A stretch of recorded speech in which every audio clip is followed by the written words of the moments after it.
How great would it be to get up close and personal with the beauty industry heroes we love and admire, and to ask them, how did you learn to do what you do? I'm Chris Baran, a hairstylist and educator for 40 plus years, and I'm inviting all our heroes to chat and share the secrets of their success.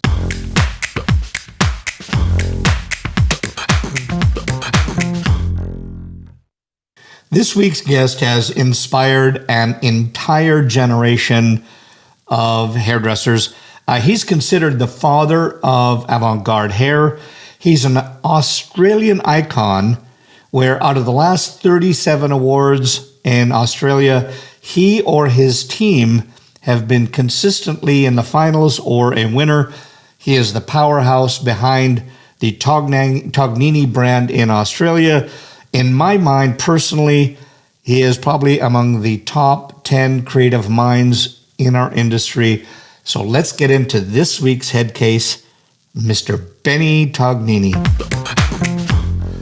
Benni Tognini, my dear friend. First of all, I got to say thank you. You're in Brisbane, Australia time. So I don't know if it's 5 or 6 in the morning for you. I want to thank you so much for getting up so early. So welcome. It's great to have you on here, Ben.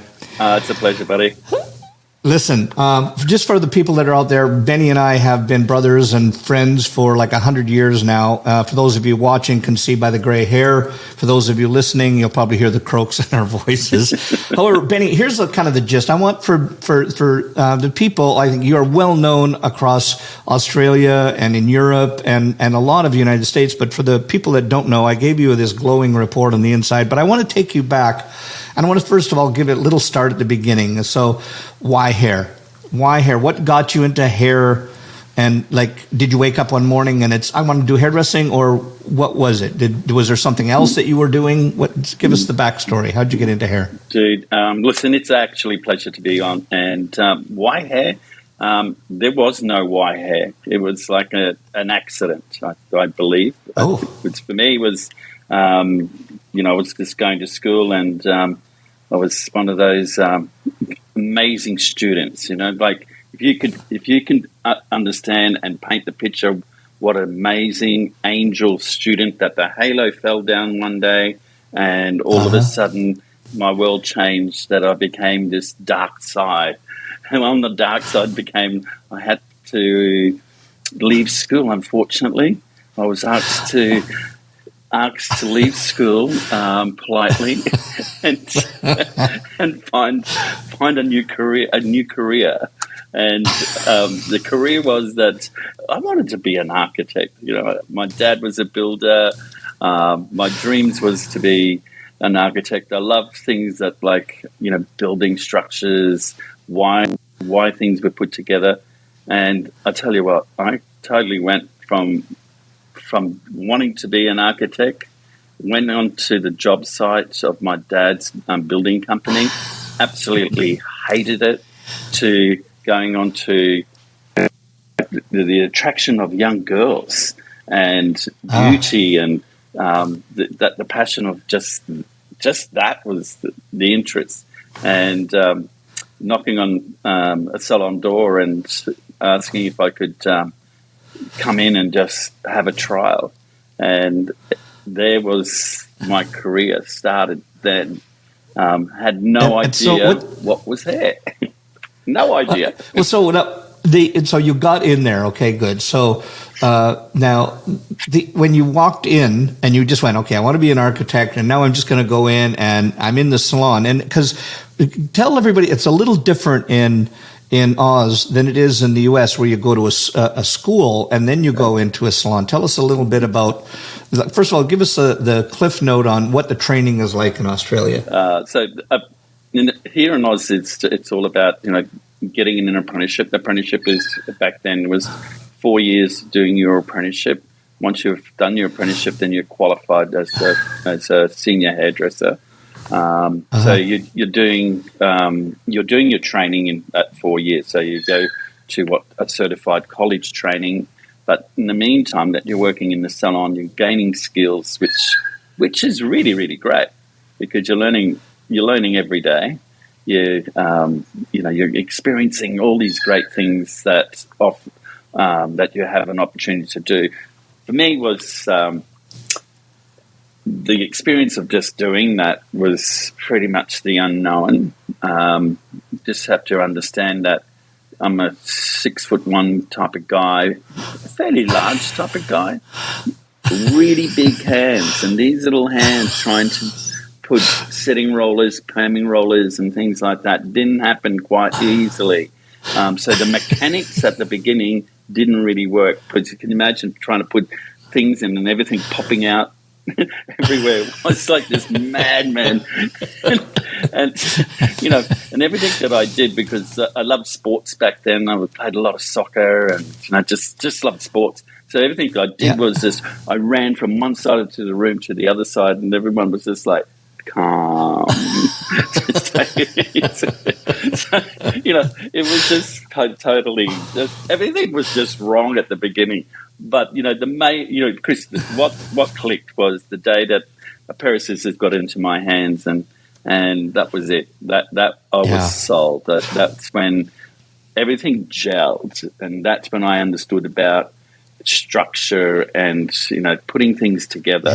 And that's where, like, when the architecture of putting things together, like developing a haircut and the whys, and for me that's when it all started. Yeah. So you've got 4 years of this, yes? Yeah. Now, just as a side note, is it the same way in Australia now? Is it still 4 years of apprenticeship? Do they have schools? Like, just anecdotally here, in America, there is schools, but the generations that we have, they want to get to it as quickly as they possibly can, and they want to get where they're generating income or having their own businesses as quickly. And when I say their own business, behind the chair, etc., is it? Give us a comparison in Australia, what it's like right now. And I don't think it's any different. I think for us it has changed. Now there is full-time schools where you do a certifying course up to 1,500 hours, and you do your whole apprenticeship in that time, and then you're up. It's up to you to go and find a job, and I think that's there's that side of there's that component, and then there's still the component of you still apply for an apprenticeship in a hairdressing salon, and then you go out and you then do what we call I think it's called I'm just trying to find the right word they call it here. See, we probably don't know what that word is. You can make up anything. I know. Oh, dude, it just jumped out of their heads. Anyway, so it's where they have to qualify of just going through modules, and you've got to pass a certain amount of modules to move on. And what it takes about 2.5 to 3 years to get through all these modules. And once you've qualified through all the modules, then you become qualified as a certified hairdresser, and away you go from there. So that's basically the systems that are put into place here in Australia. So they do have private schools, so you can go along and just do full-time training, or work in the salon and get an apprenticeship. Yeah. So you were working. So now we understand that there's still a bit of difference, because here they don't necessarily have to go through those modules, although there is highly suggested so that you get the quality and get to at least a minimum to exceeding a minimum standard that there is in the salon. So I want to take you back. So you're in the salon. You've been through that. You're qualified now. You've discovered the scissors. And so how long were you there before you really got the inkling to open your own business, your own salon? For me, it was about 12 years. Oh, really? Yes. It was a fairly long time. I think in that time I worked for a really great great man. He was in my town in Brisbane. He was the recognised top stylist, and also he probably was the recognised top Australian stylist. And for me, it was like, why would I go anywhere else when I'm getting everything that I wanted? I was enjoying what I was doing. I think probably after about 6 years, like anyone, I was working hard. I was booked out. I was approached by lots of salons. I was climbing the ladder. I had my goals. I wanted to be. My first goal was just to be a good stylist. Second goal was to have a booked out book. The third goal was to be the best in my town. And then all the other goals became, I wanted to be best in my state and then best in my country. And in what I realized, there was a pattern that it was about the training and discipline. And I realized that it just reminded me of me playing sport, so going to training, practicing and working on all my skills to become better and better. And what I realized out of that was that in the meantime, I met my beautiful wife. At a very young age, she walked into the salon, and that was it. For me, it was just always gone. And we started our family really, really young, and I realized then that my basic wage, that I needed to find another job or needed to do something. And I approached him, and we opened a salon together, which was down here on the Gold Coast. And so I was working for him in Brisbane 5 days a week, and then on Saturdays and Sundays I was working down at the Gold Coast at the salon that we had down there with the staff. And during the week I would travel. So travel would be an hour and a half, and I would go down and train the staff down there and come back. And so it was a 7 days a week. Yeah. Plus all the extras. Yeah, burnout waiting to happen. But when you're young, you've got lots of energy. We had two beautiful boys, Christian and Julian. And my dreams became bigger because I had a lot of time sitting in the car driving. And that's where all the dreams became.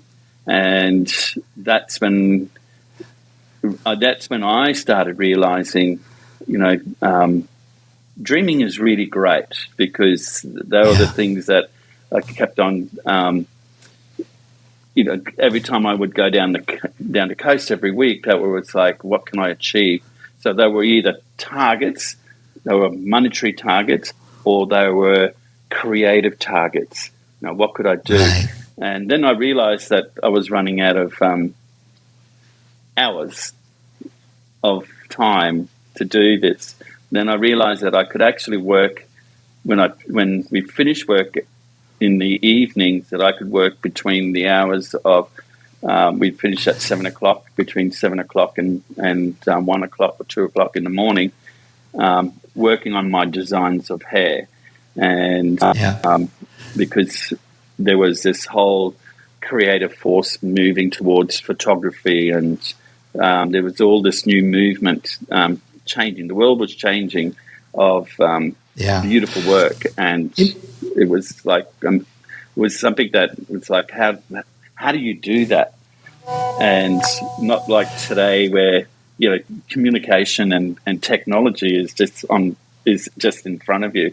I used to wait on the doorstep every 6 months to get a book that would have all these great photographs around the world of these amazing hairdressers that were what I called my mentors, and I just adore. I'm like, I want to know, and how do you do that? Yeah. So, there was Ben. What give us a time frame of when, like we're saying that when this all happened. If you had to give us a time frame, when was that? Then when all of a sudden you got this epiphany that this is what I wanted to do. You wanted to get into photographic work. And around when was that? Give us a quantify. I'm not saying exact time, but what would have been the year? Was it? It would probably be back in Geez, Chris, that's you know, I started my apprenticeship in 75. We opened our salon in 87. When I opened our salon in 87, I had the dream to come to America within 5 years. Don't ask me why. It was just my own personal goal. And you have to understand, I wanted to come to America and do a presentation because I just saw these great things happening. So that was during that time. But prior to that, and so it would have been I won my first avant garde probably 89.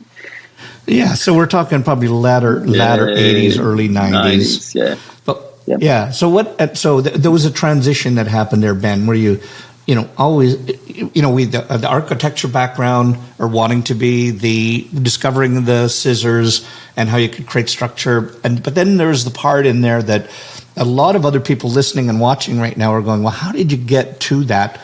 What was the transition? Like, what was the spark that hit you? I want to do two things, and I'm just going to write down one of my questions so I don't get confusing here. But I want to, what was the thing? You and I have a similar background where we love the avant-garde, creating something that somebody might never wear publicly, but just to show off your art. I want to dig a little deeper on that. Where did that come from, and why was that so important to you? I think to go back, because I think competition was probably really important for me because it was the measuring stick. But I think everyone needs to know that competitions was the thing that I learnt to fail so much. I competed in... Hold on, say that again. Say that again. No, that's really, really important. Competitions was something that I learnt to fail. And by learning to fail was the many mistakes that I made was the thing that I learnt what I became good at. Yeah. So to turn that around Chris was you have to understand, this wasn't I had a natural ability to do hairdressing. I needed to learn, and remember, I just didn't have a mentor. There was no one there to teach me, so it was self-taught.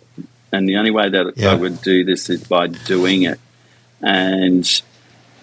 But the best thing that I love about when you lose is how you lose and how you get up. And I for me personally is you can be a loser in life and you can stay down and you will always stay a loser, but a loser who gets up and who takes on another challenge or another another challenge another you grow, and for me knowledge is power. And I think as soon as that stops, that's when all that that growth does not happen. And so that was probably one thing. And it's not that I knew that back then. Like, I know it now, and it's easy to talk about it now. But back then I was just hiding under a rock all the time. I felt ashamed. I felt, I wasn't worthy, but I just knew that I just wanted to do it right. I just thought, well, if I need to do this right. I want to be like everyone else. I can do this, because hairdressing is a taught thing. Cut hair from point A to point B is a taught thing. The flair of it or the way you touch it is the flair, and it's the way and it's the feel. That's a whole different thing. And when you hear people, like I can remember saying to my boss, he had such a way of touching it, and he had a feel for it. And I kept asking him, "Can you teach me that?" And he just looked at me, thought I had two heads. And it's really great because everyone that I teach now, that's probably what I like teaching, is the feel. Yeah. Like, yes, it's one thing teaching, the ABCs of it, but the feel of it and the finesse of it is what makes the difference. Makes someone, like put a piece of hair there, or so. Yeah, that was probably the foundations of that. Sort of made me that bit made me then realize, because it was the big hands and the setting part of my hairdressing that I probably didn't like. The avant-garde part was doing the wigs, and it was having the mannequin heads. They didn't talk to you, and you practiced on it. So it then became interesting, because that's when I started practicing, putting things in the hair, attaching things, and then realized this was a lot more fun than what I thought it was. And the avant-garde side of it just became bigger and bigger and crazier and crazier. Then I discovered that I actually had a very crazy mind, and why couldn't you do that? And it then became a very interesting journey when the awards started having this section of, creative avant-garde section, and it was an expression of just of hair, and I kept on calling it, an expression of art.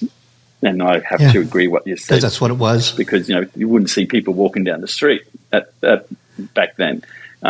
It was just a sculpture, just like a piece of timber or iron or whatever. So it was really quite amazing. And, and we go down quite a few years later, and then having this put into a museum of contemporary art of all this amazing work. Was probably a pinnacle of one of my things, which I think is it's a compliment to the hair worlds, but it's just a compliment to what we do. But and what I love, Ben, is what you're saying there, especially about you being able to have that in a museum, because I want to show Ben or Lee. I want to bring some of that stuff up. I planned it for a little bit later, but I think it's so appropriate right now. But if you're listening to the podcast, I highly suggest if you just go over it and you watch the YouTube connection that's attached. It's on the website as well. You'll be able to see the work. And I want to just give a little bit of the things. Just start right here. So just if you're watching right now, this is, everybody knows about when you have textured hair and you're building a shape into it, and everybody's done it. But this shot, approximately what year did you do this shoot? This was early 90s. 90s. So early 90s. And just for those of you for those of you listening, I want you to imagine just seeing a little face, and then having this beautiful hat-like shape that is, what we would have called afros in those days, but highly textured hair built into a form. And it's just such a simple line that is so stunning. And I think you happened to win awards with this one, did you not, Ben? Yeah, we won an amazing award with this particular one. And what I loved about this one is that it's just purely, it's shot. It has not been touched. The photography and golding. There's no photoshopping. No. And, it's just purely you work on it, and when you capture it, you capture it. There's 3 Afro rigs in this. The model's just stunning. The lighting was just magic. it happened. It's still today. It's one of those iconic pieces. Yeah. And I know I stepped on you before, Ben, but I want to make sure that, like, because this was Ian Golding, I shot with Ian as well. Yes. When you came out, and we shot together on some stuff. But Ian is just this phenomenal photographer, and I want to make sure he gets credit where credit's due on that. Lee, just give us the next one on here. And I went from that into this because what I loved about this shot, it's so simple with these, and I don't even know what you would. It's almost like this little fuzzy balls that are made out of hair. So give us a little, first of all, for those of you that are watching, how did you do it? For those listening, how did you create that? So this is actually my very first piece. So it was a piece that I did. It's sort of just obviously hair that was collected on the floor. So back then it was like I had files of hair that I collected and just kept putting them away. And then what I realized that when you put everything in a brown paper bag, it would just all mat together. And then and then when you just spray it, it would start sticking together, and then you could just form it like if you were making dough, like if you were making bread and you're rolling it. And this is when I won the very first avant-garde in 1997 in Australia. So I won the Australian avant-garde award with this particular photograph with a few others. That was it started then. It was just really interesting. Ian shot this. So Ian Golding was my photographer during my whole time. We were two young lads, and we met, and we stuck together, and we spent a lot of time together. And it was just a great relationship that we built. It's a stunning piece. So, I just want people to know that, think about this hair that's on the floor, and you've got a mind that goes, okay, look at matted together, but look at what could I do with it? And I think that's what's so stunning about this, because that's not what it looks like when it comes out here. Everybody's thinking, how the hell did you do that? And I think that's when you're looking at any kind of work, if it can be so clever that you've done something with it that nobody can figure out how the heck you did it. And I think that's what's so beautiful about this, Ben. So Lee, let's go to the next shot. Now, this one, this was, you'll see this, and so this is kind of a setup. I've set up, and I think you'll know the piece I'm talking about that we want to talk about later, where this was done with hair, but you've also done with other materials, and we'll talk about that in a bit. Yes. But just for people that are out there, if you can imagine right now, imagine these beautiful waves that are flowing but sharp, almost like ribbon. So this is hair, yes? Yeah. So this is hair. And so how did you...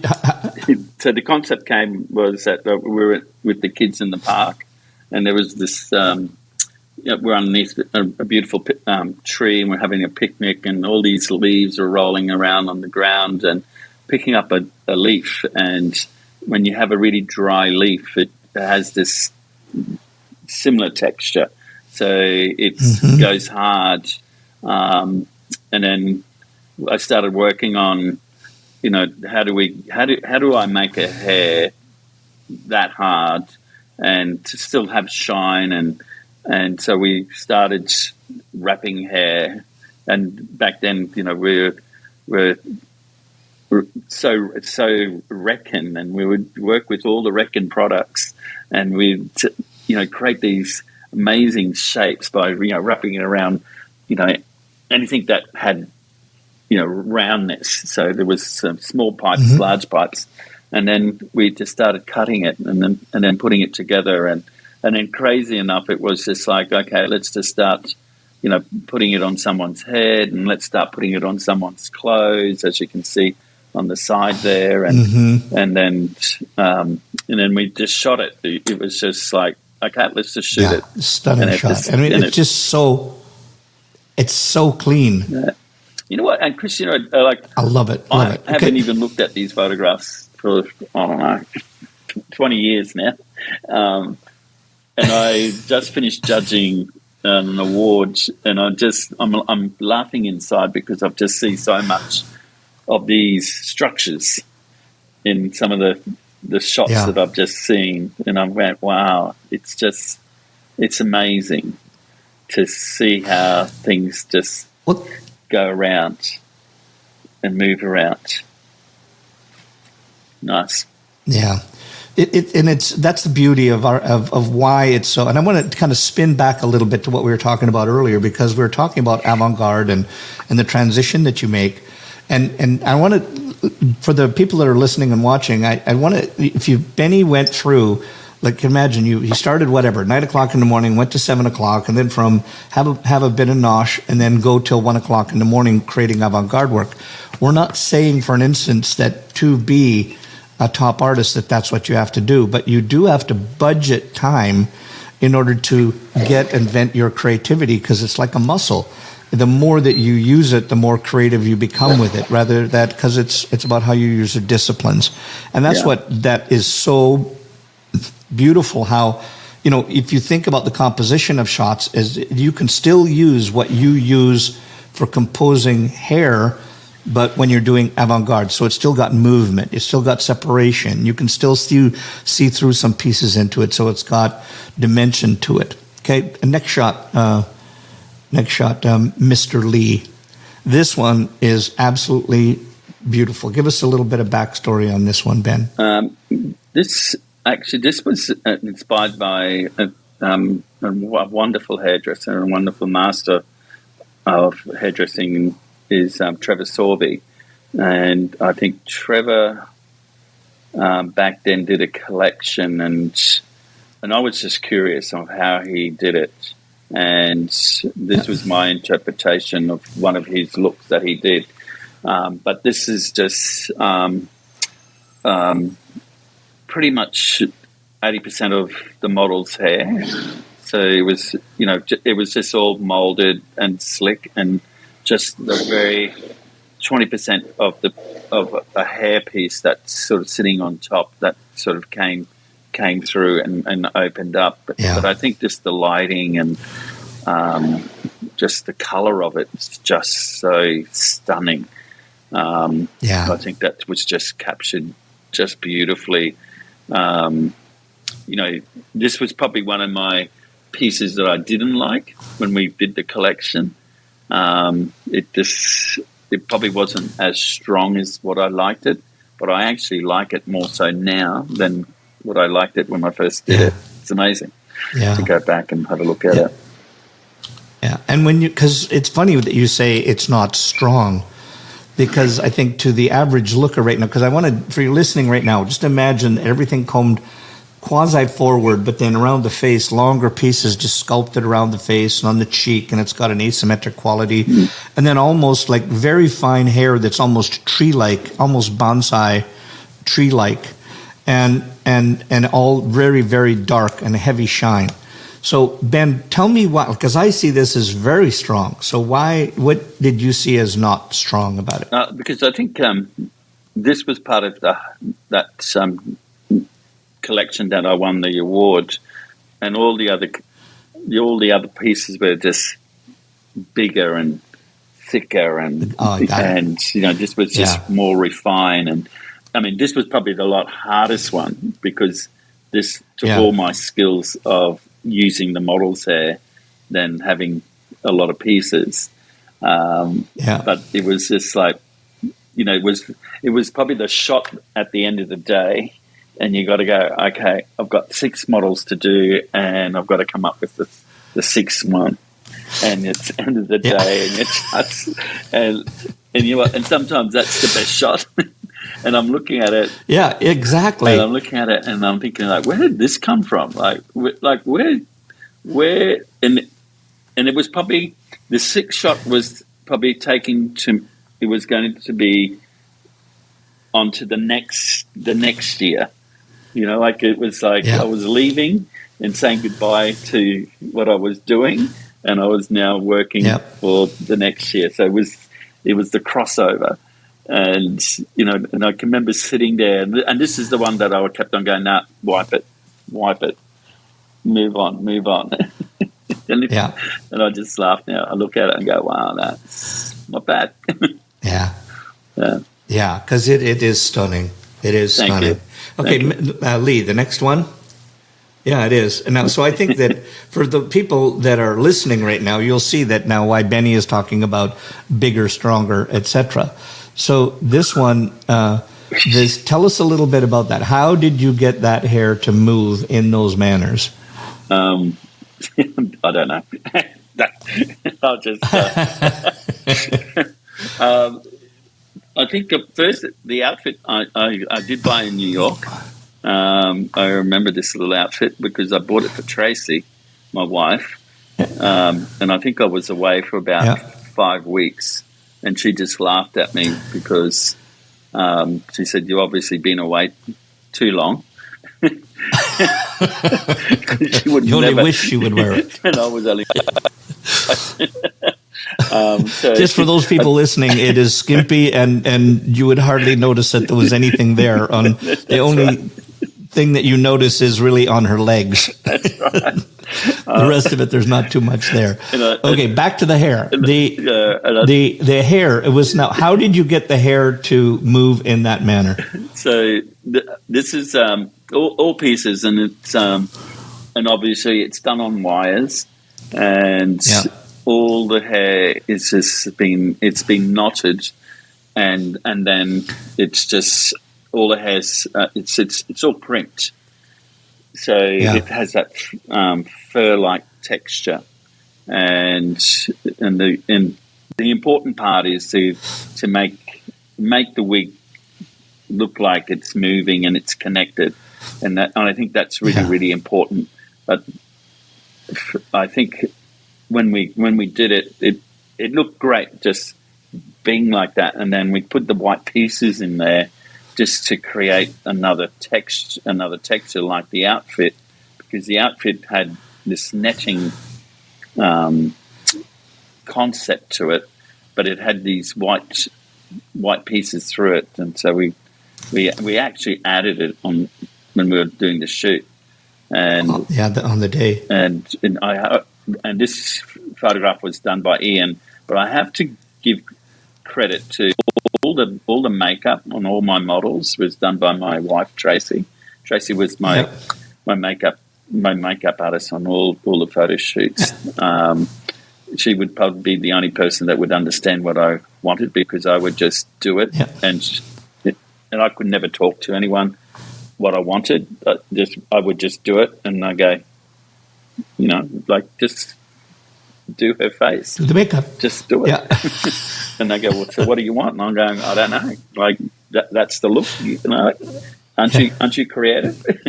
So it was always great working with Trace, because it was always, we talked about it. She saw the wig coming alive, because wigs used to take months to put together.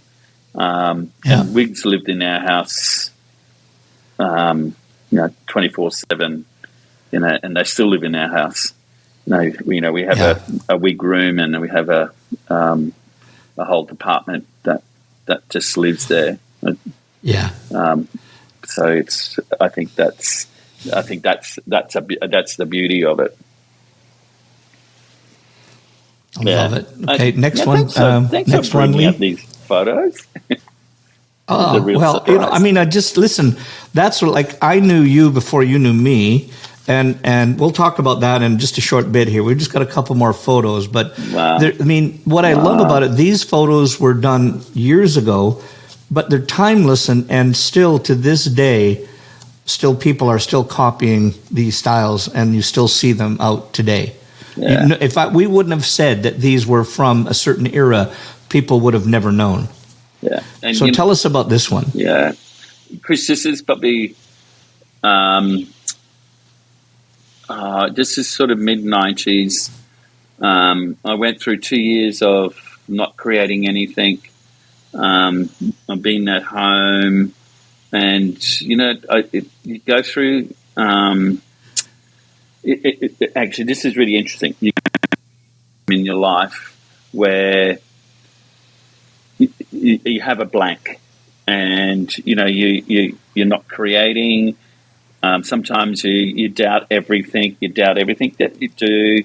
And I had those times, and I was laying on.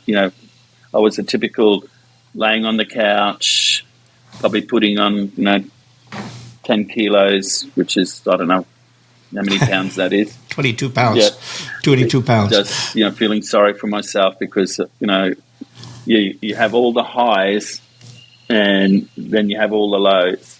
And I was, just searching, and I was, just watching a lot of television, and this is all, this used to be all the cables behind the TV and television. And this is that's all cable. And so I just started playing with that. So I started, I got a staple gun, stapling things, and I started making shapes. And, after a week of making all these shapes, there was just a whole floor of all these shapes on the floor, and Tracy would come home. All these circles, yeah. They'd come home, and there would be circles, and there would be S's, and there would be the alphabet. Don't ask me what I was doing, but I was I was lost, but I was searching, but then I don't know, it's like anything. You start standing up on your 2 feet, and then you stand back and you look at the picture. And you take another step back and you see the picture even more, and then the picture started. It just started becoming. I could see it, and then I started believing in myself, and I went, I could see this. I could see this, and like that feeling came back, and then I thought, you need to add some hair to it. You need to add the movement. Like I need to get back to it.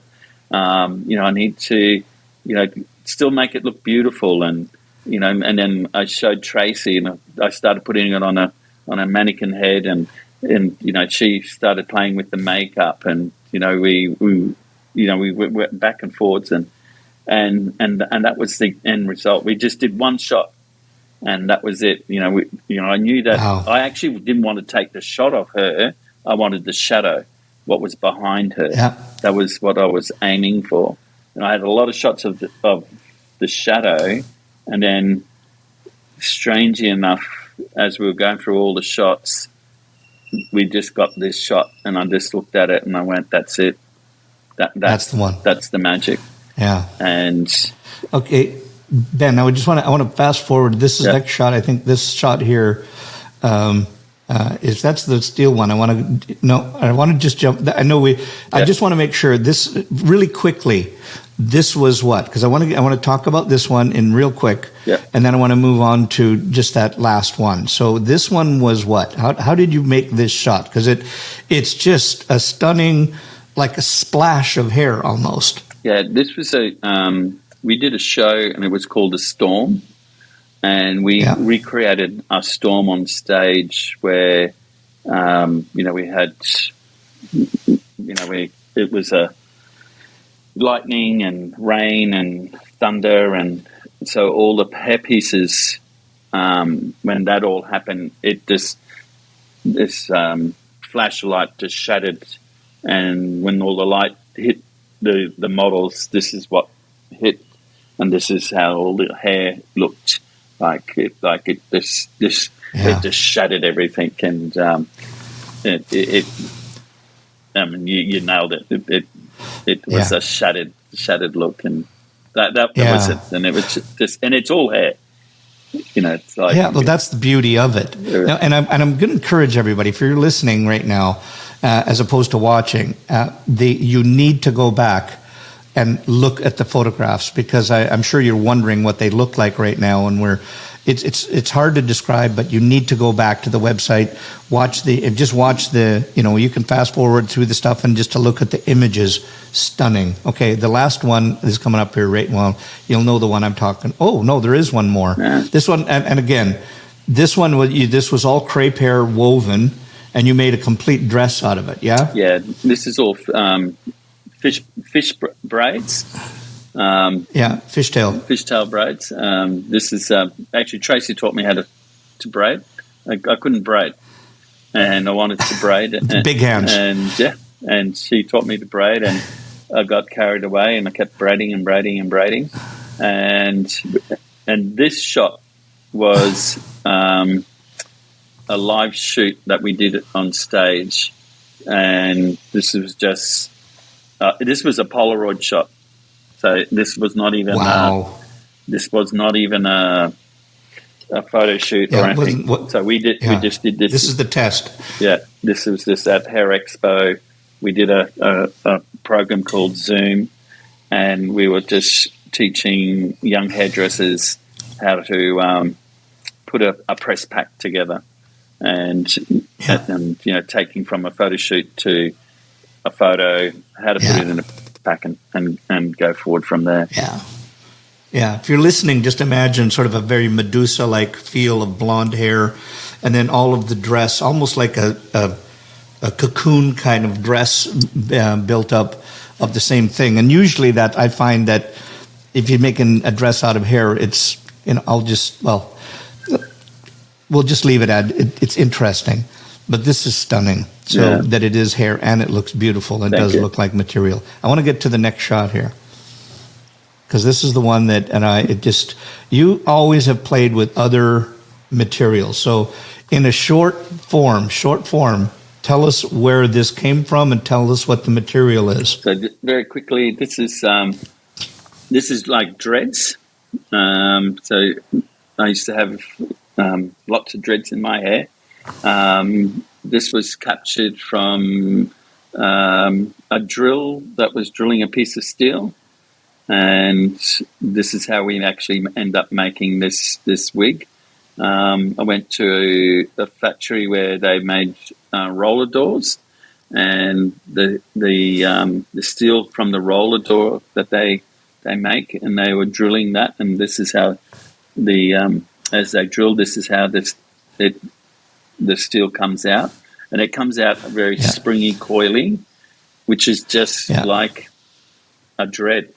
And so I went down there, and he just kept drilling and drilling and drilling, and I just would collect bags of it, and I would take it home, and then I start putting it together, and we made a whole video of it, and we shot it, and we actually ended up shooting the whole shoot in his factory, with all the sparks and everything. And probably this is probably the one that just goes everywhere. And I think this is the one that we did for the Recon Symposium. You did. This is, I don't think this is the one that we met, but this is one you came back another time and did this one. Yeah. And it was interesting because if everybody can imagine, I just want to know how many cuts were on your fingers when you were making this piece. Because if you can imagine, anybody's ever imagined drilling metal, having metal shavings, etc., it leaves a real sharp edge, so I can only imagine how much you cut your hands when this was going on. Beautiful hairdressing soft hands. You can imagine. Yeah, but it's a stunning piece. And just what I love about this, Ben, is just how your mind goes, is that doesn't have to be just hair. It's what can I do with other things to make it look like hair and to make it beautiful at the same time. So, Ben, your work is always so stunning. So I just want to say, okay, and I want to just go back now as to what pushes you, because I heard a couple stories in there where you said that either you got down or on yourself or whatever, but what really pushes you? Chris, that's a good question. What pushes me is not doing something the same, and I suppose that's what gets me going and gets me and probably bashes me up. And I know that I have two beautiful boys who's in the industry, and my two sons have taken over our business, and still my Tracy and I are in the business. But as probably from this year that I've taken a step back and And I think the best thing that I've just learnt by taking a step back is that my creativity has come back. And and I think, doing things differently is probably my motto. Being average scares the shit out of me. So when I can't... There's a T-shirt in there. There's a T-shirt in there.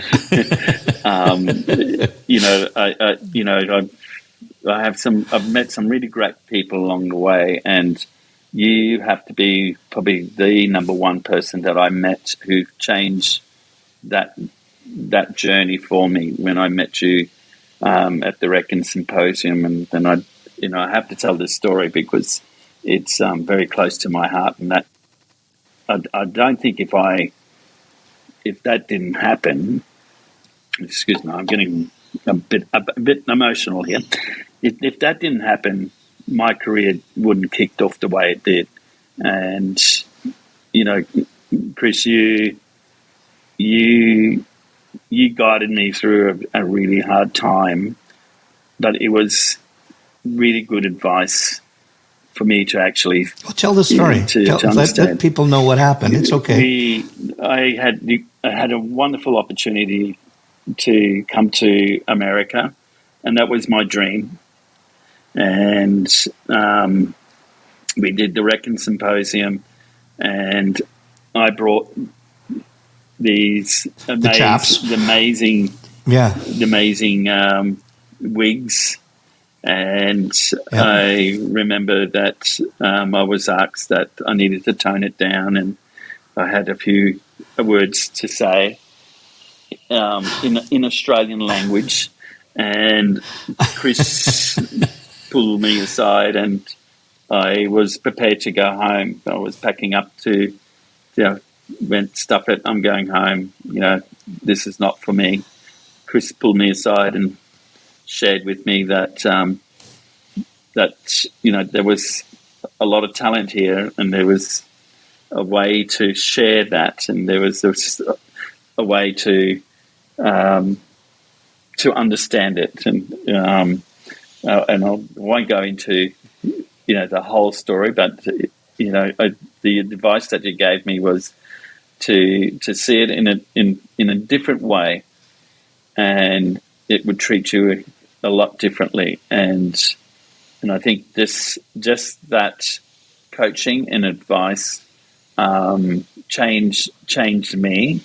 It changed the way I would see things, and it changed the way that how I approach my life, especially with trying to understand that what I was doing, because sometimes when you are so different and to be understood, it is different, and it is hard, and it's frustrating, and you have all the things of frustration, anger, and no one's hearing you, but there is a way to share that, and all you want it to be is to be heard.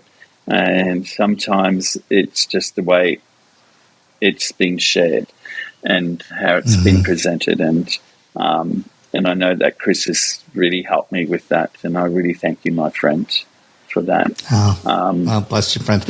I think that's where we became brothers, and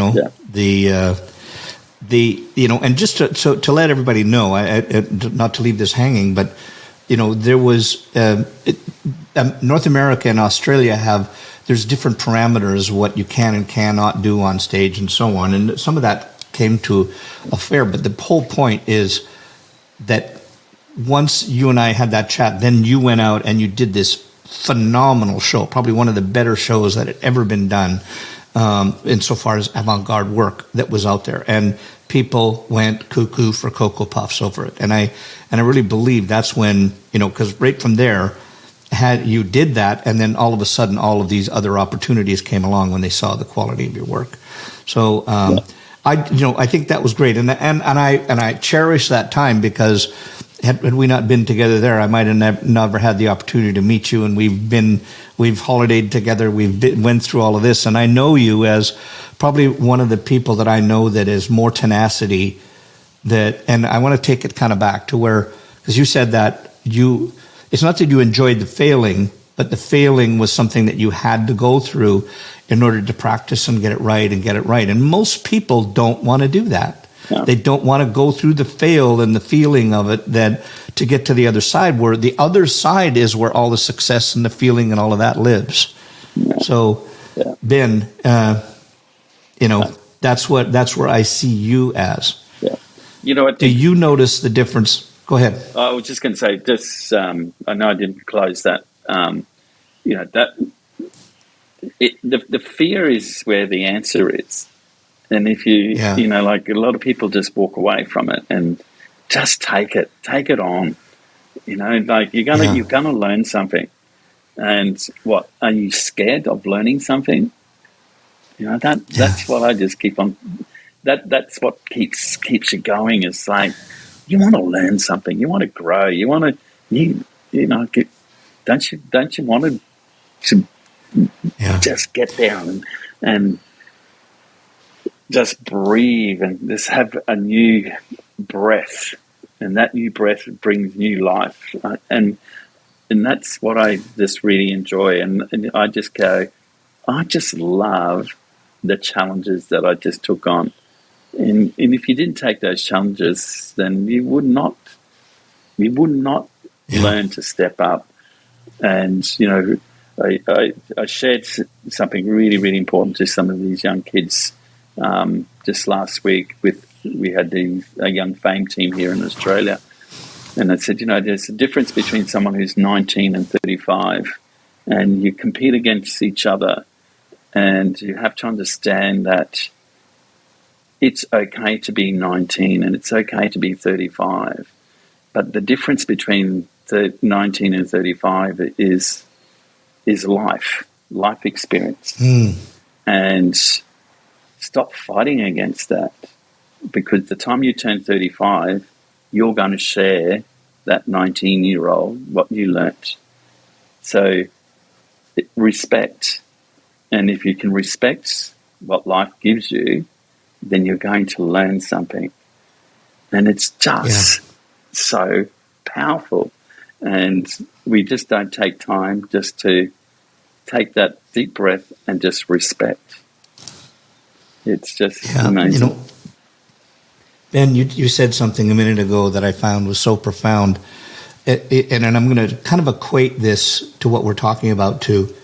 Everybody knows adrenaline junkies, and like for everybody who's listening and watching right now, my son Lee is the gentleman that's producing this, but he's an adrenaline junkie. He will jump off of anything, dive off of anything, jump out of airplanes. He loves that stuff. I am not an adrenaline junkie, as I will not jump out of a perfectly good airplane.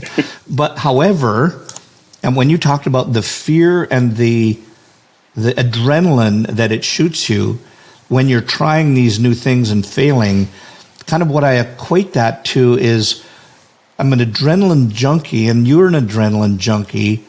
When it comes, you thrive on that rush that you get from, you might fail at it. I mean, you only fail at, I don't want to fail at skydiving.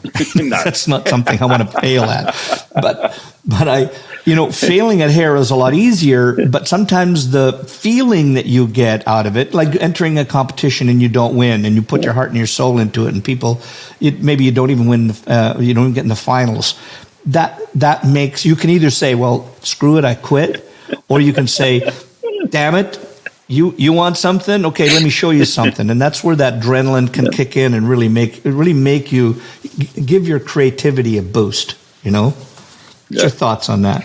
Well, I always say that, be prepared, because you don't go into life to fail.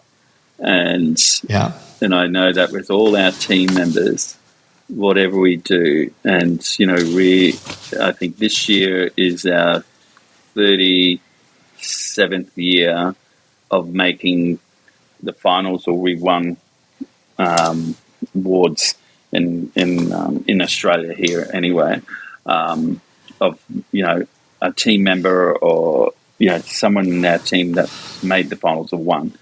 And and pure is that be prepared, because you don't go into life to fail. And so what do you need to do? And that's the biggest thing that's what's taught me. I just keep telling the same story. This is why you practice. This is the time you practice to learn to fail. This is the time that we learn and we work on all these things to make us what we need to be, because you have ownership of all the knowledge. No one can take that away. Anything that's in your possession around you, people can take, but no one can take what's in your head, in your mind, and in your hands. And I really believe this is why Team Tognini is so strong in when we go in to compete, because we have one focus and one goal. And it's so nice that my two boys have that sense of what they do in their life and their business, and it's so great, and I'm so proud of them, because they just go out there and they're hungry, and they go, Dad, we fucked up, and I go, what did you learn? What would you do different? And let's just move on. So I want to go back to this, because you've got this incredible legacy that's happening for you. Number one is not only the work you've done and so on, but your family legacy.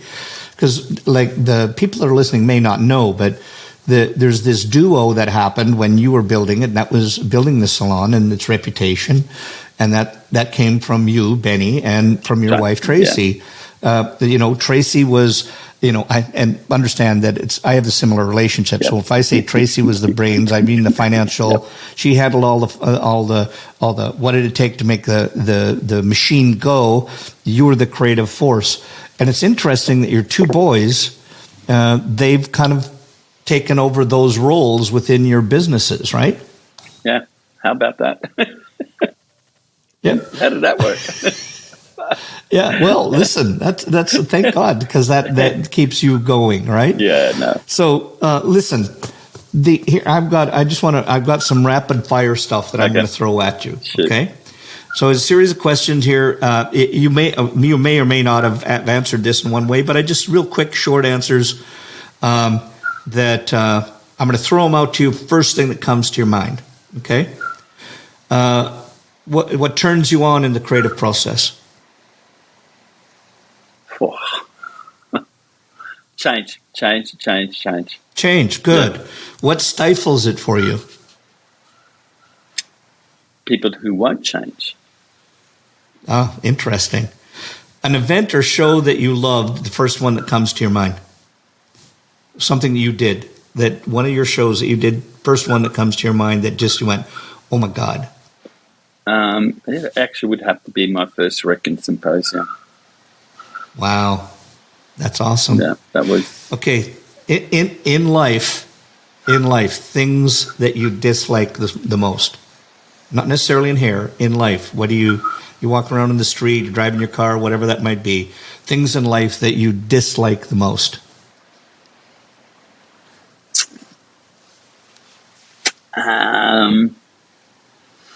People who don't care about homeless people. Oh, wow. Okay, things that you love the most. I'm going to, because, sorry, at the moment it's my heart's to the homeless people at the moment. Yeah. That's where I'm at the moment. Even though those are supposed to be rapid answers, I'm curious as to why. Has this always been there, or is it something that's a narrative that's come up in the last while? It started 10 years ago, and it was giving back, and and now built this army of people. And we started with 3 people, and now there's 3,800 people working. And it's no. I'm going to stop. I want to stop here because I know these are supposed to be rapid fire questions, but I think this part is really important. So, tell us the backstory on like what, because you're talking about it started off with 3 and now it's 3,000. What's it called? Why did you start it? And what do you do when you're in it? So it started 10 years ago when Japan had the big tsunami, and a professor of business and her husband, who was in the Queensland Police Force, was flying over to Japan for a holiday. They unfortunately landed in Manila because they couldn't land in Japan. And they were in a pub having a drink, and 2 nuns turned up, and they asked the question, "What's 2 nuns doing in a pub?" And they were just saying, "We're just trying to make everyone aware of homeless young people who are sleeping on the streets tonight." And she made a comment of, "Well, how can we help?" And they said, what could you offer? And she said, we don't know. And anyway, cut the story short, they started just doing dressmaking. So they wanted to teach them how to do dressmaking, just doing clothes, making clothes. So the first year they did that, and she said after that, what else can we do? And she said, hairdressing. So what she did was she brought 10 people over to Manila, and they started the dressmaking teaching. And so she came back to Brisbane. She put an ad out for hairdressers that would be interested to go to Manila. A friend of mine answered that message. He said to me, "What do you think?" And I went, "Yeah, sounds great. Let's do it." At that stage, I was on the couch and looking for something. And I said, "Let's do it." Went over, touched my heart. Luckily I had our first grandchild, and I just related to a lot of these children that needed help. And all we did was just teach hairdressing. And the amazing thing, and I'm just going to say that the amazing thing that I never thought in my whole life I could do was teach hairdressing in 1 week what I teach in 4 years. So all the things that we would teach, one length, graduation, layering, fading, we would teach these people. The best thing was that we would take these people out of prostitution, stop people selling their children off to these prostitution homes, and give them some way to earn money to stop that, so they could feed their family. Yeah. So it just started from there. We, started putting it out throughout Australia. It grew over in Canada. It started growing throughout America and through Europe. Here in Australia, we have over 60 homeless shelters that we go out on evenings. Homeless people there. But it's just helping people and having the opportunity to do that.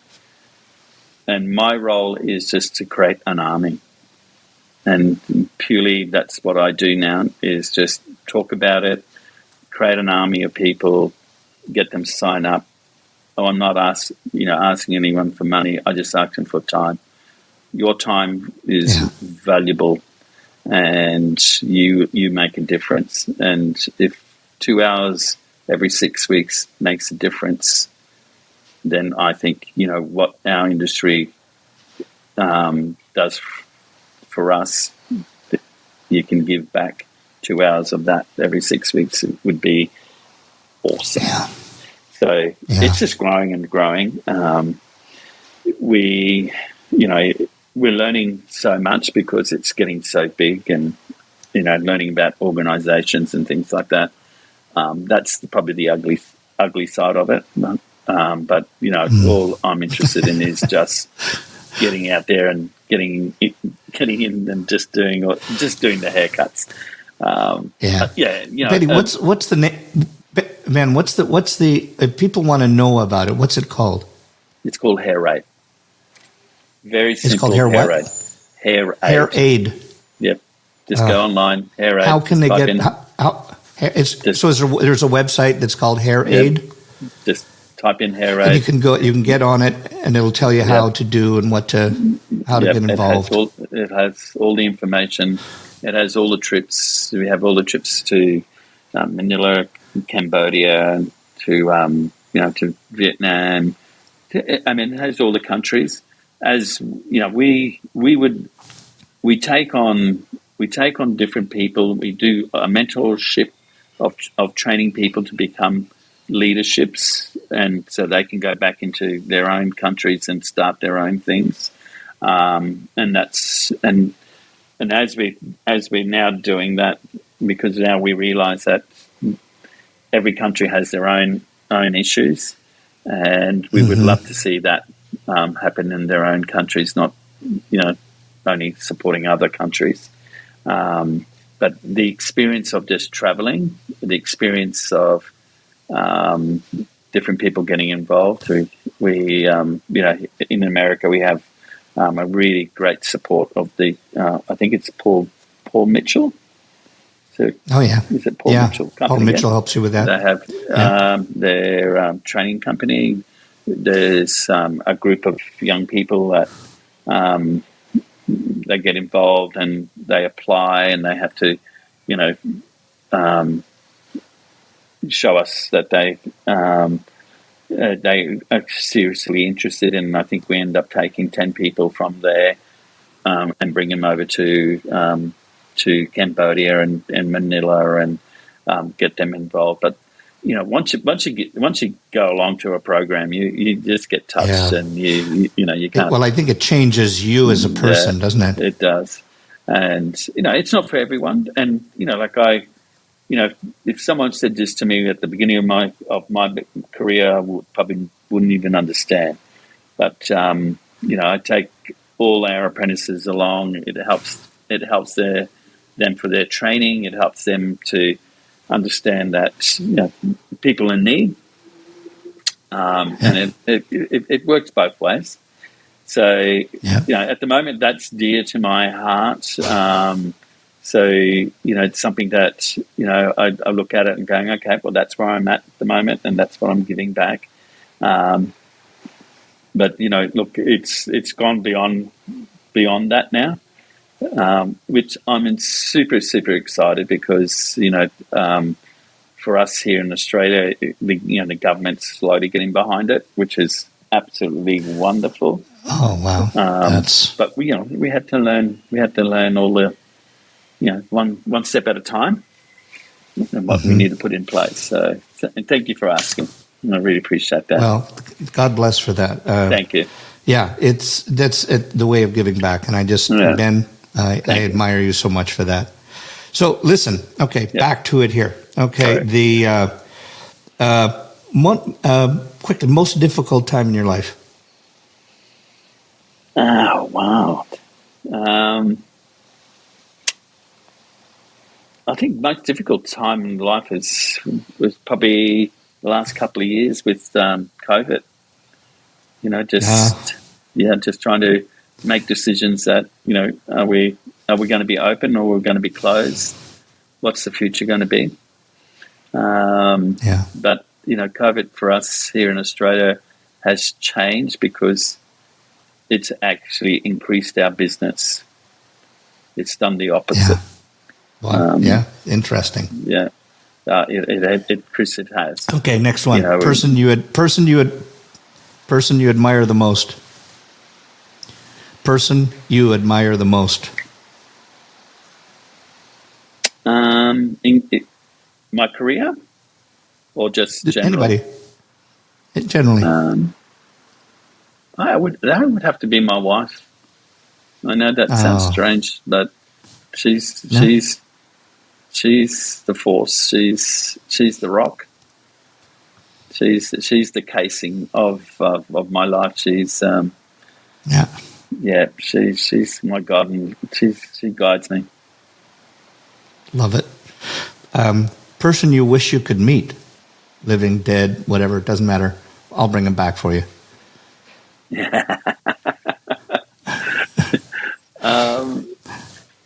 The person I'd love to meet is Nelson, the wonderful president of South Africa, Nelson Mandela.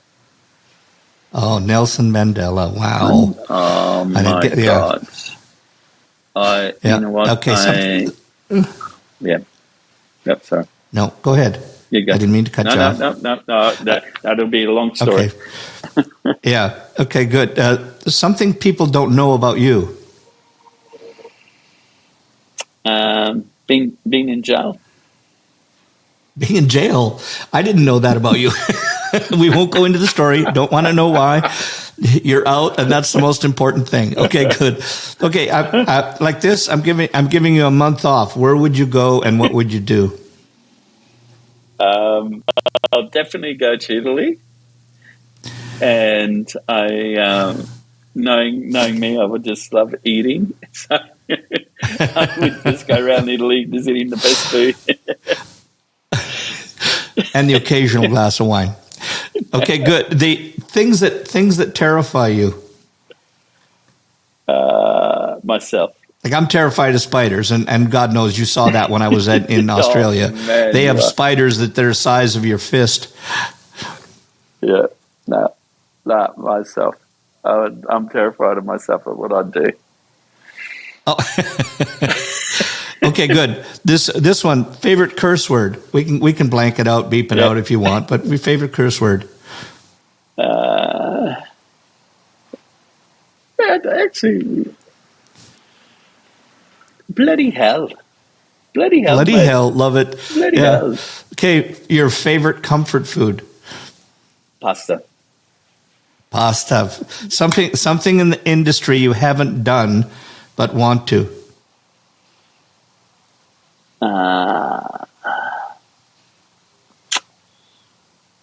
Wow. No, I've done it. I'm happy. Wow. There you go. I'm happy. Okay, if I say a do-over, do you know what if I say a do-over, do you know what I mean? No.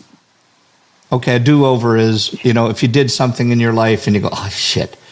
But then you could say, okay, here, you can have a do-over so you can do it again.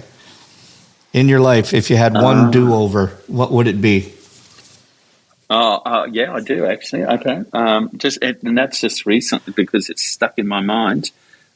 Just recently, I threw Tracy's golf clubs away, and I haven't let that down for a whole year because she asked me to go downstairs in the garage to throw all the things that we haven't used for the last 5 years.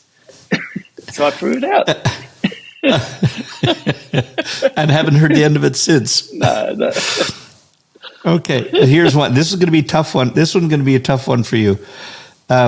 Tomorrow, you couldn't do hair, but you want to do something. What would it be? What would you do? Well, gardening. Oh. Now, simple question. Why? Why gardening? Because I have just learnt of making time and spending more time with my plants, and they're teaching me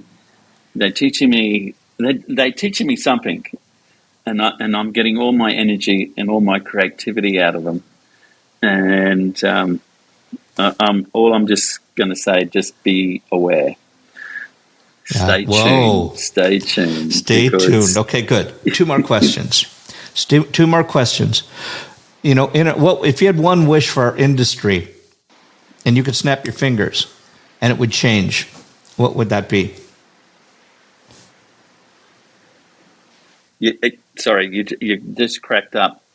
No, what's the most one, if you have, I'm going to give you one wish. I'm going to give you one wish. Yep. And it's for our industry. And you could snap your fingers, and it would change. One wish for our industry. What would it be? Rent a chair.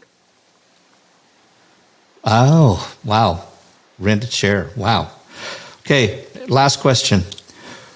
What one thing that people that if people could, that are either listening or watching, should they let go of or stop doing? I think they should stop listening to themselves, and